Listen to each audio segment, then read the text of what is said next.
Long ago, in a kingdom surrounded by vast forests and rivers, there was a king known for his cunning ways and insatiable desires. He was a man who used his power to take whatever he wanted, and if he saw a beautiful woman, he would claim her for himself no matter the cost. The people feared him, and his reign was one of indulgence and deceit. One day the king decided to throw a grand feast for his son's birthday.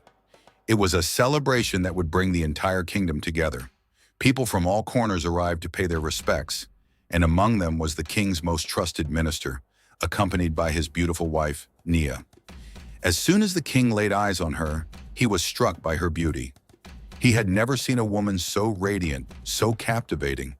He could not take his eyes off her, and as the night went on, his mind was consumed with thoughts of her. The celebration ended, and everyone returned to their homes, but the king was restless. The image of the minister's wife lingered in his mind. That night, he tossed and turned in his bed, unable to sleep. His thoughts were filled with dark plans, trying to figure out how he could have her for himself. The next morning, the king had an idea. He summoned the minister to the palace and handed him a letter, instructing him to deliver it to a faraway land. The minister, unaware of the king's true intentions, accepted the task and set off on his journey, leaving his wife behind. Now with the minister far away, the king saw his chance. He adorned himself with fine oils and perfumes, and riding on his royal horse, he made his way to the minister's home. When he arrived, Nia was sitting in the courtyard, drying her long hair in the sun after a bath. Upon seeing the king, she rose and greeted him respectfully. "Hail, your majesty," she said, bowing her head. The king raised his hand in acknowledgement. "Greetings, my lady. I was passing by and thought I'd check in to see if everything is well here. Is your husband at home?" Nia, ever the gracious hostess, invited the king to sit. She offered him food, fine wines, and delicacies from the kingdom. As the king ate, he complimented her beauty, saying, "I have never seen a woman as beautiful as you in my entire life." But Nia was not fooled. She knew something was wrong. A wise and virtuous woman, she had quickly realized that the king had sent her husband away on purpose. His true intentions were to take advantage of her, to fulfill his desires. With a calm but firm voice, Nia spoke.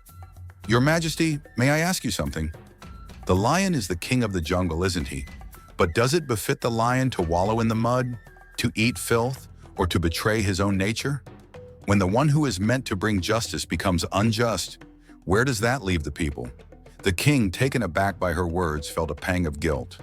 For the first time, he realized the weight of his actions. He had never expected such wisdom from the wife of his trusted minister. His shame grew, and he knew he had to change his ways. Meanwhile, the minister, who had been traveling, suddenly remembered that he had forgotten the letter the king had given him. He quickly turned his horse around and rushed back home. When he arrived and saw the king's horse outside, his heart sank. He knew something was wrong. He quickly understood that the king had been with his wife.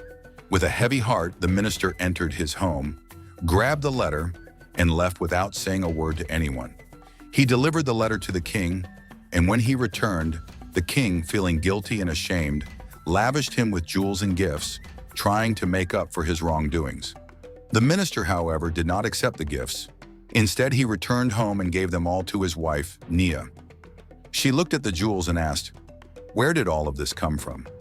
The minister replied, "The king gave them to me as gifts, but I have no use for them. Take them, for they are yours." Time passed and the minister did not visit his wife again. After many months, her brothers, tired of waiting, came to him and asked, "Why have you not come for your wife? Why have you left her behind?" The minister answered, "I have fulfilled my duties. She is no longer my responsibility." Nia's brothers, angry and upset, went to the king and complained about the minister. The king, feeling guilty, called the minister to court and asked, "Why have you abandoned your wife?" The minister, in his calm voice, replied, "I did not abandon her. I simply returned the land she entrusted to me in better condition than it was. It was not out of jealousy or spite, but fear. One day when I went to check on the land, I saw the footprints of a lion. I feared for my life, so I left the land untouched in case the lion returned." The king, deeply moved, stood up from his throne and said, "You are right. The lion may have gone to your land, but he could not destroy it.